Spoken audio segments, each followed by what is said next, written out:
Earlier in the show, we looked at LinkedIn, a website for business networking. For many of us, our most important business networking tool is our contact manager on our computer. And in many cases, that's Microsoft Outlook. We store all of our contacts in Outlook, as well as our appointments, our calendar. And we also use it as our email client. It's a very important tool. Now, while it does a good job at all of these tasks, 'tis a superstar at none of them.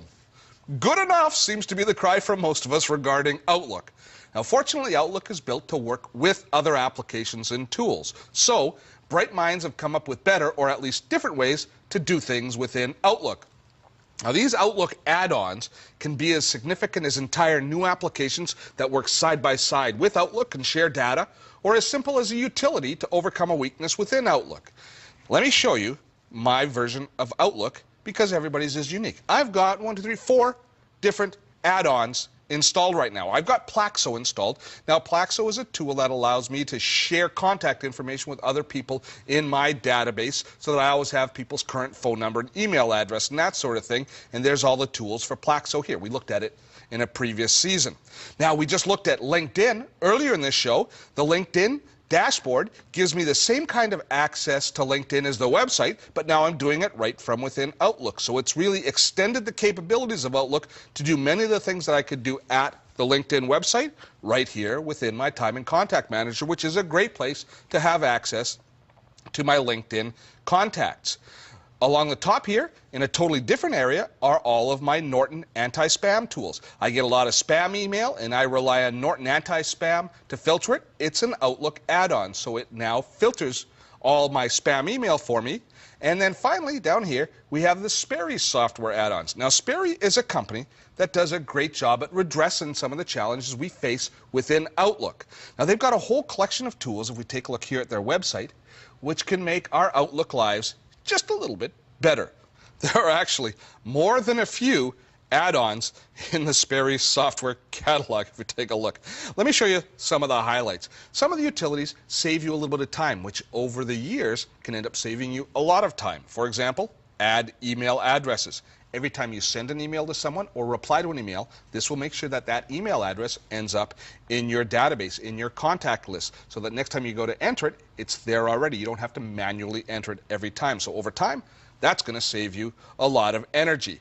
Always blind carbon copy. Some companies have rules about making sure that all email is blind carbon copy that's being sent out of the company. Now, that can be a real hassle. First of all, it's tough to remember to blind carbon copy. Secondly, when you go to send an email within Outlook, blind carbon copy isn't one of the options you have right away. You actually have to go in to your contact database, and there you have to enter the blind carbon copy. A bit of a hassle. If you do need to do that, then this utility is one that's going to make a lot of sense for you. And there's another reason you might want a blind carbon copy. If you have an assistant that you like to keep up to date with all of your emails, that's another good purpose for the blind carbon copy. This one of my favorites, because I've been embarrassed more than once by sending off an email saying, here's the spreadsheet I promised you, sending the email and going, oh, I didn't send the attachment. So either the person sends you back an email, which is very humiliating, saying, no attachment, Steve, and you have to then send them the attachment, or you realize just as you hit send that you didn't send it, and you have to send the eating crow email saying, I forgot to send the attachment, here it is, don't think I'm an idiot, please. What this does is it just prompts you every time you send an email, did you want to send an attachment with that, Steve? And if you say yes or no, if you say yes, you make sure you send the attachment and you're not embarrassed anymore. Now, as far as I'm concerned, the most valuable tools within this are the duplicate managers.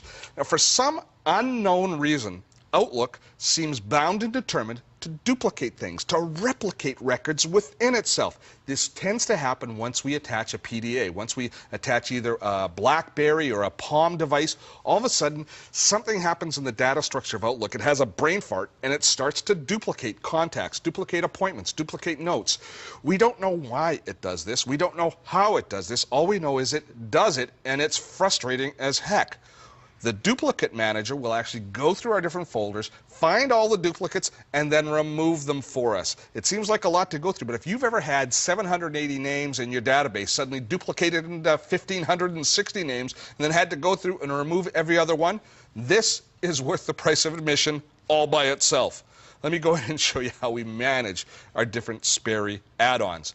We click here within the Sperry add-on area within our Outlook, and that gives us a little console that allows us to manage all of the different add-ons that we've installed. It's very similar to how Symantec has a console to manage all of our security and antivirus tools. All of the things that we're going to use within Sperry are going to be managed within this one configuration screen here.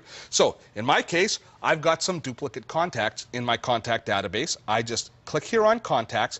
Then I have to choose the folder that I want it to check for duplicates, and I'm going to choose my contact folder, say OK, and then I've got a choice. I can make a backup of all of the different names that it removes in case it makes a mistake. If you don't trust the software and you think it might make a mistake, or you just want to make sure that you have a backup in case, you can have it, instead of deleting all of the duplicates, instead moving the duplicates to, and then you can create a folder for that. I trust the software. I've used it a lot in the past. I know that it only removes duplicates, so I hit apply to apply all the settings that I've established, and then click on the Remove Now button. And instead of me going through and manually picking out each duplicate, it's going through my entire contact list, and it's removing all of the duplicates. Oh, Mr. Sperry, I do love you. Look, 36 duplicates, all removed. Adios, amigos. You got to love the spirit of a company like Sperry. They look at how we use our computer day to day, and they come up with simple tools to streamline the process.